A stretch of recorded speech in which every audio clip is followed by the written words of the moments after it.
Hallo en welkom op deze vlog. In deze vlog vertellen we wie wij zijn, wat wij doen en waar we naartoe gaan.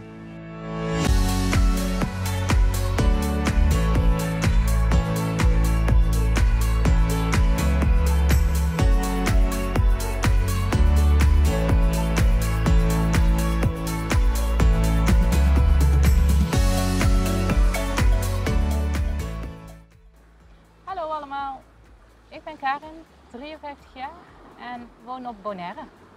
Hallo, ik ben Joland, 52 jaar en woon ook op Bonaire. Wij zijn in 2018 geëmigreerd naar Bonaire omdat mijn man hier een lumieus idee had en waar ik in getuind ben. Ja, in 2017 heb ik naar de aflevering De Scheetjes gekeken en kwam toen op het idee om even mijn laptop te pakken en te kijken wat kost nou eigenlijk een huis op Bonaire. Ik zag daar hele leuke huisjes staan voor een redelijke prijs. En ik dacht, als we nu zo'n huisje kopen, ombouwen tot een klein resortje. En daar gaan we gewoon lekker gaan leven. Dus ik vroeg aan Karen, vind jij dat wat? En ik zei, ja, tot mijn eigen verbazing. Ja, Karen zat tot haar hoofd toe in het werk weer, zoals gewoonlijk in Nederland. Dus wij zijn juni 2017 afgereisd, 2018 afgereisd naar Bonaire om daar huizen te gaan kijken. En uiteindelijk hebben we een huis gevonden waar we een kleinschalig resort van gebouwd hebben. Dus zijn wij in november 2018 afgereisd naar Bonaire met heel ons hebben en houden. We hebben daarvoor het huis verkocht, banen opgezegd, familie gedag gezegd. Alles in een container gestopt. Ja, alles in een 40-voet container gedaan en we zijn vertrokken.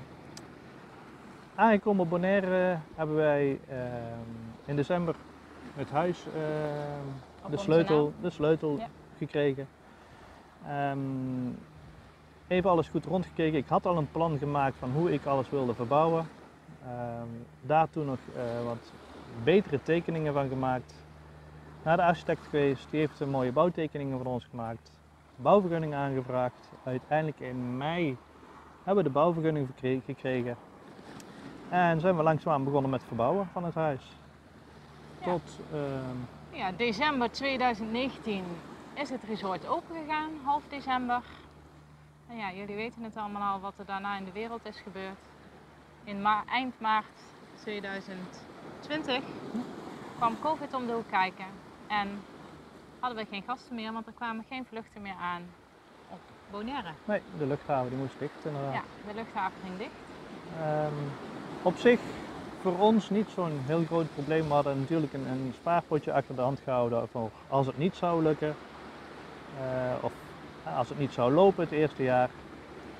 Ook dat hebben we gelukkig niet aan hoeven te spreken, want we hadden in de 3 maandjes die we open waren heel goed gedraaid. We hebben heel veel last minutes gekregen.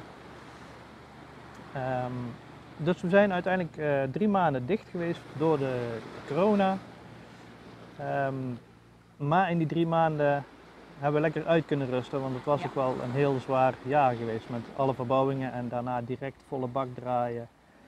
Dus we hebben zelf eerst in alle kamers lekker gelogeerd. Om te kijken of alles op zijn plek was, of we nog iets misten, extra dingetjes aan moesten schaffen of veranderen. Het was vakantie in eigen resort. Vakantie in eigen resort, ja. En, nou, vanaf maart, april, mei, juni april, mei, juni, juli.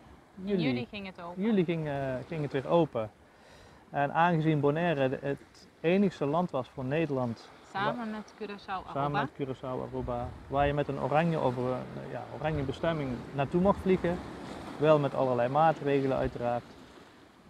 Is toen eigenlijk het vakantieseizoen weer langzaam op gang gekomen. En hebben we eigenlijk niet mogen klagen over de bezetting voor coronatijd.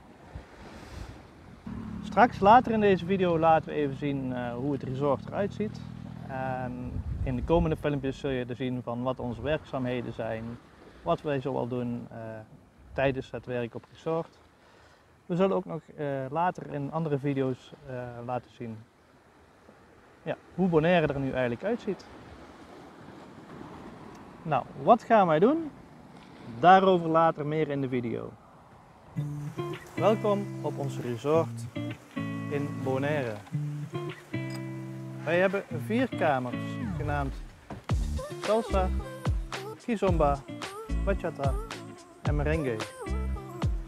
Elke kamer heeft een buitenporch met een buitenkeuken, een slaapkamer, een ruime badkamer. Elke kamer beschikt over een lokker voor duikspullen, kitespullen of surfspullen. We hebben 2 rinsbins om deze spullen te spoelen. We hebben een barbecueplek en we hebben een heerlijk zwembadje. Ik zal dit even laten zien aan jullie.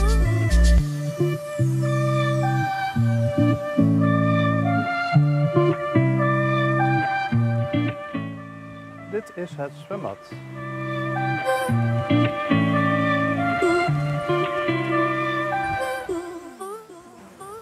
Dit is kamer salsa.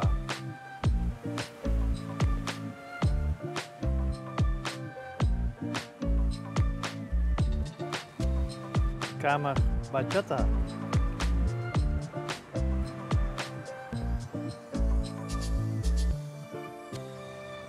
Kamer kizomba.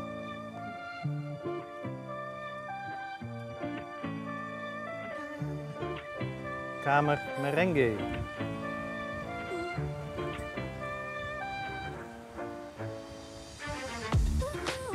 Wij hebben 2 spoelbakken voor duikspullen, kitespullen en surfspullen.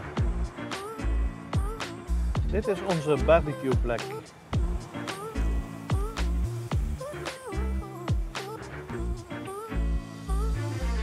Zelf wonen we boven met een keuken, een woonkamer, 2 slaapkamers en 2 badkamers. We hebben een mooi terras boven waar we uitkijken op onze palmbomen.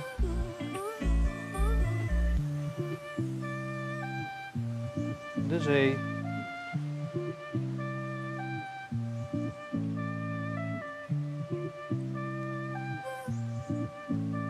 En het zwembad.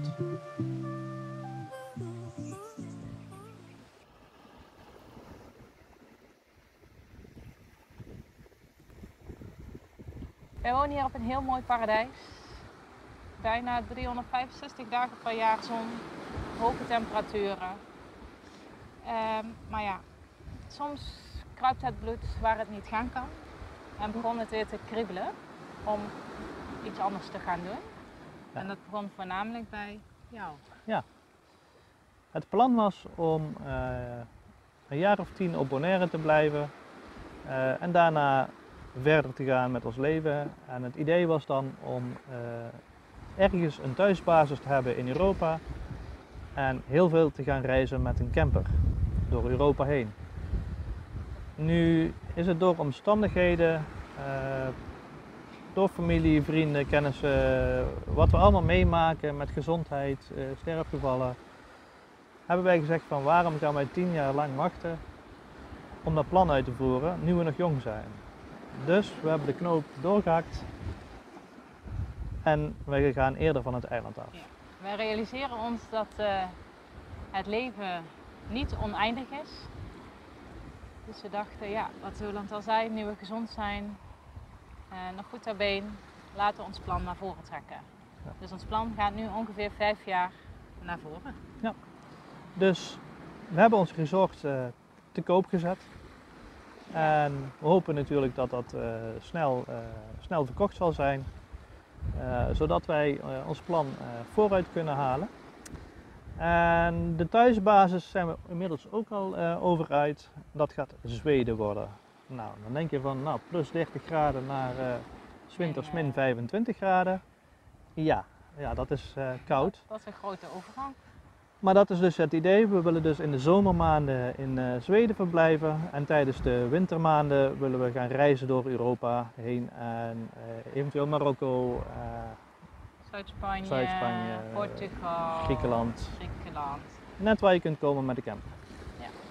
Dus ondertussen zijn we dus ook volop aan het kijken op Hemnet. Dat is de Funda-site van Zweden. Allerlei leuke huisjes als favoriet opgeslagen.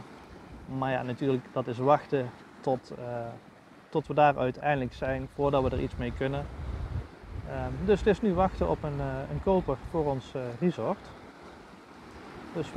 Dus we hopen dat die er snel zal komen. Ja. Nou, later in de andere vlogs zul je daarover meer gaan zien. Dus we hopen dat jullie allemaal blijven kijken. Dat jullie allemaal abonneren. Op het belletje klikken, zodat je niks mist. Duimpje. En vooral deze video liken, want dat helpt ons heel erg met het algoritme van YouTube. Nou, we zeggen alvast tot ziens. Ja. Nou, Tot ziens. tot ziens allemaal. Tot de volgende keer. Ajo. Ajo. Edo.